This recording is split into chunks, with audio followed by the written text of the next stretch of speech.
So what became of Pontius Pilate after the crucifixion of Jesus? Surprisingly, he remained governor of Judea for another 3 years.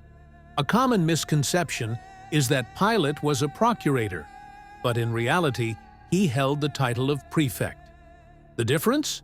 A prefect had both civil and military authority, unlike a procurator. In AD 37, Pilate was removed from office by Lucius Vitellius, the Roman legate leading a campaign against the Nabatean kingdom. While passing through Samaria, Vitellius received a flood of complaints against Pilate, including from King Herod Agrippa I.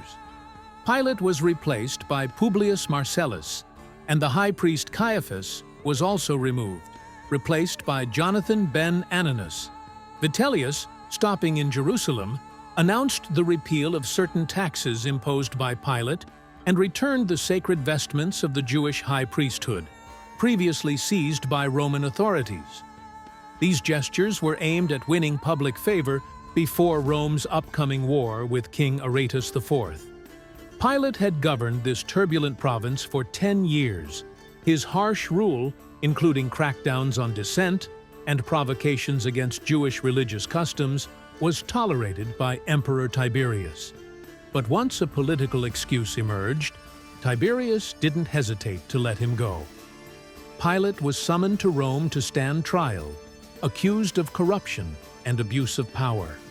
There were years of complaints and denunciations from Judea, but the story doesn't end there. Early Christian writers later filled in the blanks with dramatic apocryphal accounts. Eusebius of Caesarea, in his ecclesiastical history, written in AD 325, wrote that during Emperor Gaius's reign, better known as Caligula, Pilate fell into misfortune and took his own life, becoming his own executioner. Greek Apocrypha tell similar stories. In the death of Pilate, he is said to have been given a choice: public execution or suicide. As a true Roman aristocrat, he chose the bath and slit his wrists. Legend says his body was thrown into the Tiber, which turned red, the sky darkened, and floods followed. Disturbed, the emperor ordered the corpse removed. It was sent to the Rhone in Gaul, but floods occurred there too. Then to Lake Geneva, again, disaster struck. Finally, it was brought to what we now call Lake Lucerne. There, Roman soldiers and a few secret Christians among them prayed that the cursed body would finally be accepted. That evening, they lowered Pilate's lead-sealed corpse into the lake. The water briefly turned blood red. A hand rose from the surface, then vanished.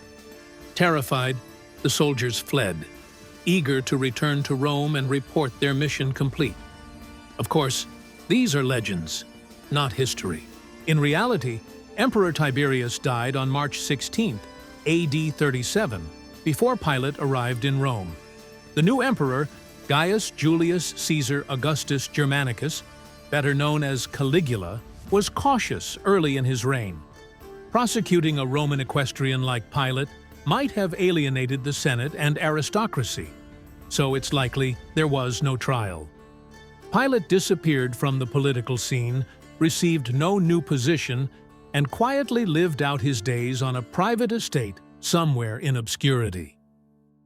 If you enjoyed this story, give us a like and subscribe to the channel.